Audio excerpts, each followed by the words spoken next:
Apabila usul ditolak tanpa ditimbang, suara dibungkam tanpa alasan, dituduh subversif dan mengganggu keamanan, maka hanya ada satu kata: lawan.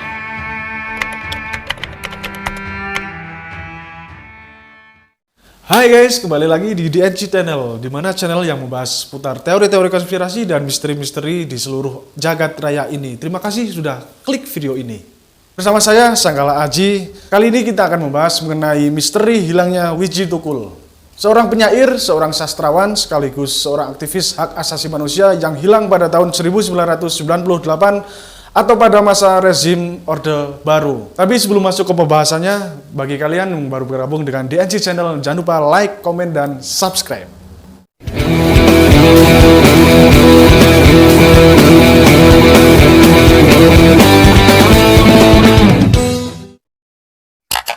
Dalam catatan sejarah dinamika penegakan hukum di Indonesia, terdapat berbagai macam peristiwa, kisah, maupun kasus kelam. Salah satu kasus kelam itu adalah kasus hilangnya Wiji Tukul atau Wiji Widodo yang diduga dibunuh pada masa rezim Orde Baru atau pada masa kekuasaan Presiden Soeharto. Alih-alih hilangnya kasus Wiji Tukul ini mendapat keadilan, justru malah kasusnya belum menemukan titik terang. Wiji Tukul diduga diculik oleh segerombolan orang pada masa rezim Orde Baru pada tahun 1998.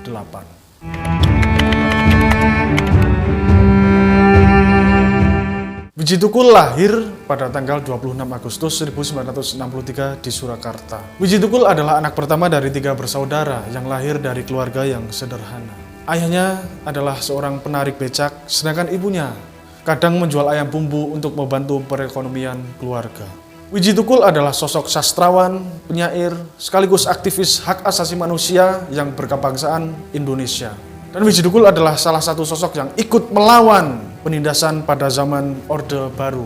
Wiji Tukul pernah bersekolah di SMP Negeri 8 Solo dan melanjutkan sekolahnya di Sekolah Menengah Karawitan dan dia mengambil jurusan tari. Sejak kecil Wiji Tukul dikenal dengan seorang yang disiplin dan mandiri. Namun saat dia masih SMP, dia memutuskan untuk berhenti sekolah karena mengalami kesulitan keuangan. Dan kemudian dia menyambung hidupnya dengan berjualan koran dan kadang-kadang menjadi calo tiket di sebuah bioskop dan sempat menjadi tukang pelitur di sebuah mebel di Solo. Seiring berjalannya waktu, Wiji Tukul bertemu dengan teman SMP-nya saat dulu. Kemudian teman SMP-nya mengajak Wiji Tukul untuk bergabung dengan kelompok. Kelompok tersebut adalah kelompok Titer Jagalan Tengah atau Jagat.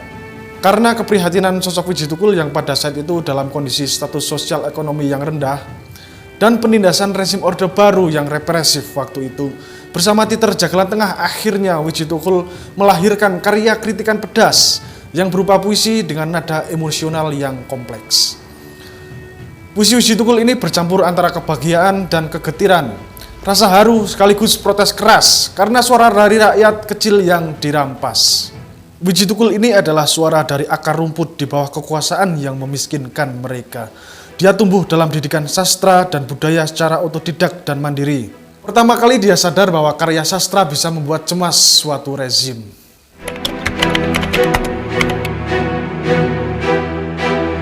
Pada tanggal 17 Agustus 1982 misalnya, Wiji Tukul saat itu diundang untuk membacakan puisi di perayaan kemerdekaan.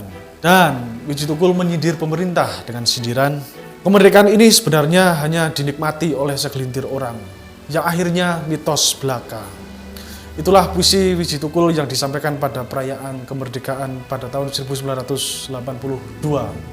Karena itulah Wiji Tukul dan keluarganya mulai menerima berbagai macam teror. Dan itulah pertama kalinya Wiji Tukul mengalami tindakan yang represif. Namun perlawanan Wiji Tukul masih terus berjalan. Wiji Tukul ini bukan hanya melahirkan sebuah karya puisi, namun dia juga melahirkan perlawanan terhadap rezim Orde Baru di berbagai tempat. Pada tahun 1993, Wiji Tukul terlibat dalam advokasi kaum miskin dan buruh perkotaan. Dia menjadi pimpinan Jaringan Kerja Kesenian Rakyat atau Jaker. Organisasi Jaker ini merupakan organisasi yang melawan pemerintahan represif Orde Baru melalui jalur kesenian rakyat. Nyalinya yang tidak takut mati berlanjut di tahun 1995. Wiji Tukul menjadi penggerak demonstrasi besar aksi protes karyawan PT Sitrex.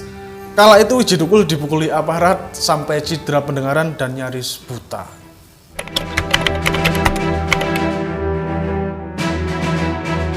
Tanggal 22 Juli akhirnya Wiji Tukul berangkat ke Jakarta. Dia turut menggabungkan Jaker dengan organisasi lain, salah satunya adalah Partai Rakyat Demokratik atau PRD. Di struktural PRD, Wiji Tukul adalah sebagai ketua divisi propaganda dan editor suluh pembebasan maupun suplemen kebudayaan partai. Dalam pergerakannya, para aktivis PRD dan jaringan pro-demokrasi mendesak agar Soeharto menghapuskan paket 5 undang-undang politik, undang-undang anti-subversi, undang-undang pokok pers, dan dui fungsi ABRI. PRD yang baru tumbuh sebagai partai baru, tidak lama berselang PRD ini menjadi incaran kaum loyalis Soeharto.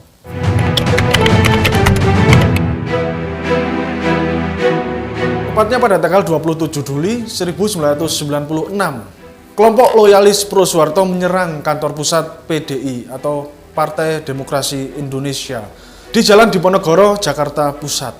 Saat itu Megawati menjadi simbol perlawanan terhadap Orde Baru. Penyerangan ini menghajar para aktivis pro demokrasi termasuk para penggiat PRD yang mendukung Megawati menjadi ketua umum PDI.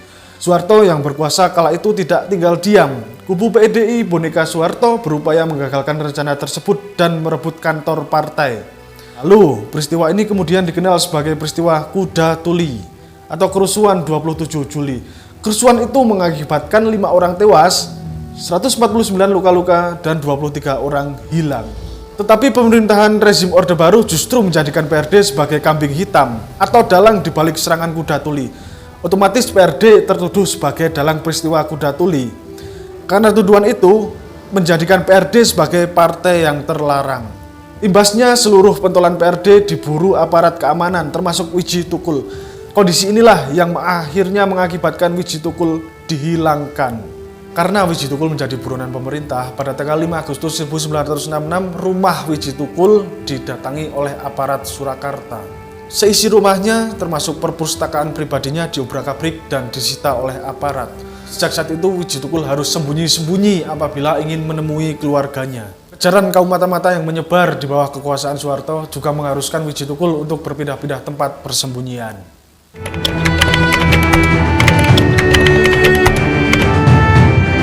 Memasuki pertengahan tahun 1997, krisis moneter atau Krismon melanda Indonesia. Nilai rupiah anjlok terhadap dolar Amerika yang berfluktuasi dari Rp2.200 ke Rp12.000 sampai Rp18.000. Itu terjadi di awal tahun. Dan kenaikan pengangguran dari 4,68 juta di tahun 1997 menjadi 5,46 juta pada tahun 1998. Di tengah situasi ini, tim ekonomi Soeharto justru menaikkan tarif listrik dan BBM. Ekonomi rakyat semakin terpuruk. Tidak terima dengan keadaan yang seperti demikian, membuat para mahasiswa dan aktivis terus gencar menyuarakan perlawanan dan menuntut perubahan kepemimpinan. Aksi demonstrasi yang terus merebak menjadikan lengsernya rezim Orde Baru era Soeharto pada tanggal 21 Mei 1998. Setelah lengsernya rezim Orde Baru dan negara Indonesia mulai bergerak dalam jalur demokrasi, muncullah sebuah informasi yang sudah lama dibungkam. Tercatat ada 12 orang yang dinyatakan hilang, sementara kabar Wiji Tukul menghilang diketahui belakangan. Wiji Tukul menjadi bagian ke-13 korban yang hilang pada rezim Soeharto menjelang keruntuhannya. Pada tahun 2000, keluarga dan kalangan penyintas melaporkan nama-nama sanak keluarga yang diculik pada Komisi untuk Orang Hilang dan Korban Tindak Kekerasan atau Kontras.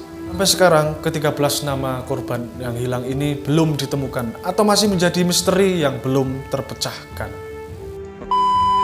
Nah, itulah teman-teman semuanya pembahasan kita mengenai Wiji Tukul. Seorang penyair, seorang sastrawan, dan juga seorang aktivis hak asasi manusia yang hilang pada tahun 1998. Bagaimana misteri hilangnya Wiji Tukul ini menurut kalian? Silahkan tinggalkan komentar di bawah. Catatan hitam dan berbagai tindakan represif maupun aksi teror yang dilakukan oleh suatu pemerintahan terhadap suatu kelompok atau individu tanpa adanya peradilan merupakan sejarah yang gelap yang tidak boleh terulang dalam praktek kenegaraan kita. Negara yang bermartabat tidak seharusnya menyiksa, memenjarakan, meneror, hingga membunuh warganya sendiri.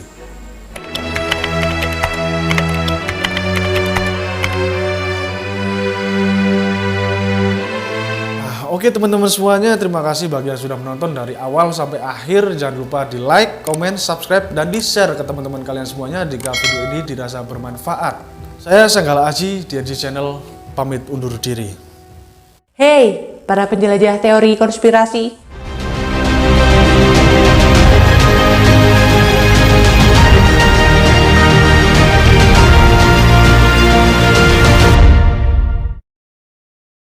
Selamat terjebak di channel kami.